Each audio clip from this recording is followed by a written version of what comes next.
Exato. Vamos voltar agora para o Brasil, porque o presidente da Câmara tem uma prioridade, segundo ele, para Hugo Mota, que é a PEC da Segurança Pública, que deve ter a análise adiada diante da falta de consenso. Mota deve agora colocar o PL antifacção para ser votado já agora durante a semana, invertendo, né? Melhor dizendo, até porque aquela conjugação não estava certa, invertendo a ordem de preferência, de prioridades do governo Lula. Ô Leães, bom, segurança pública, né? A Câmara quer mobilizar, o governo tinha um projeto, mas acabou o Congresso decidindo fazer outro e me parece que esse vai ser priorizado no momento, pelo menos a avaliação que chega de Brasília é essa, diante de uma falta de consenso em relação ao projeto do governo. Eu diria que não é apenas uma questão de falta de consenso, mas de falta de habilidade política, ou talvez até de saber aproveitar uma correlação de forças para que esse projeto seja pautado.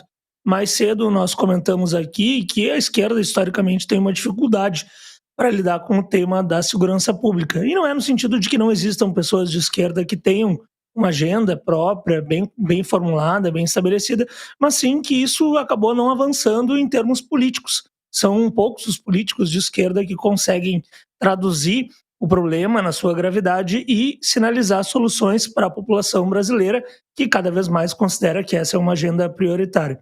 Ao mesmo tempo, quando o governo Lula tenta tomar as rédeas dessa situação, lança um projeto de lei que foi planejado, discutido com especialistas, aí a gente vê uma resistência do Congresso Nacional. Mais uma vez, o Mota mostrando que ele não é um agente neutro nessa história, como nenhum político é. Ele é uma pessoa que tem um determinado lado, que foi eleito com determinados interesses e está agora cumprindo com essa agenda política para o qual ele foi eleito. E com isso, com essa situação, quem perde é a população brasileira, porque nós temos um problema gravíssimo de segurança. A percepção da população de que a segurança é o tema prioritário, ela está correta, não é um exagero.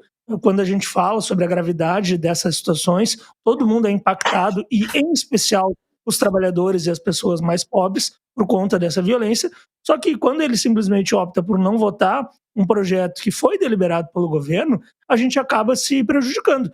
Porque mesmo que se considerasse que o projeto ele estava imperfeito, bom, se coloca em votação, se cria a possibilidade para que os deputados de oposição proponham emendas, vamos debater esse tema. O problema é que, infelizmente, o que se quer em geral é ou cair naquele discurso banal de que bandido bom é bandido morto, que tão pouco traz qualquer segurança para a sociedade brasileira, ou simplesmente se quer impedir que o governo brasileiro venha ter uma atitude positiva nessa área, porque nós precisamos isso fundamentalmente.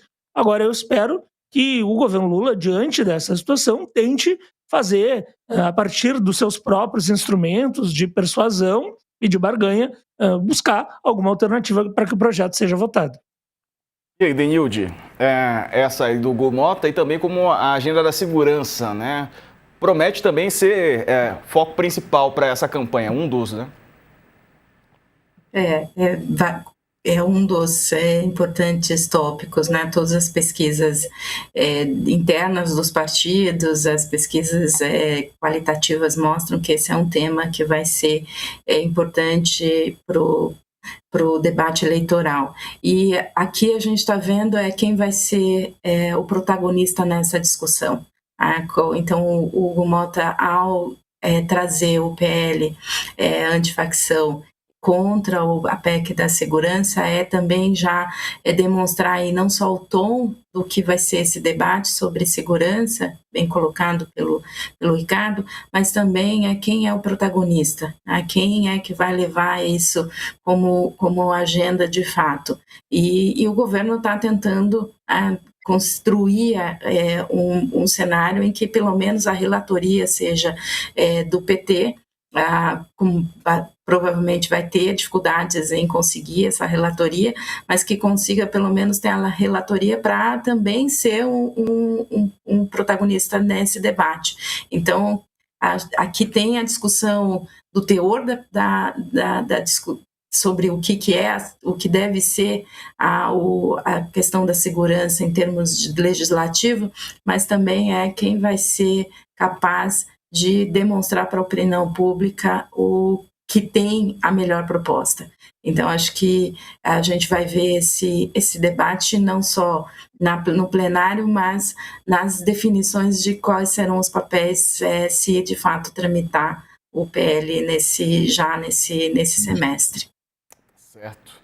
Quero agradecer, então, só antes perguntar para o Leães também sobre segurança, para não deixar passar, Leães.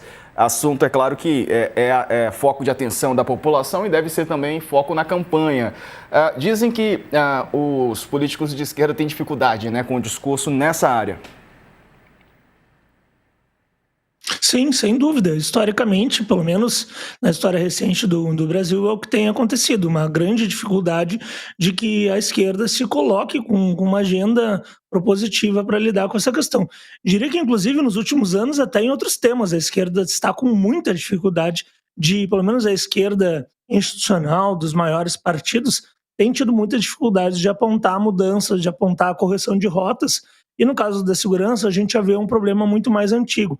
Tradicionalmente, as pessoas de esquerda tendem a relembrar que as causas da violência urbana são causas profundamente socioeconômicas, de modo que a solução do problema passa por uma transformação mais profunda da nossa sociedade. Esse diagnóstico ele está correto, no essencial, inclusive quando a gente olha para a maior parte dos países que têm um nível de violência muito baixo, são países que têm uma desigualdade de renda baixa também.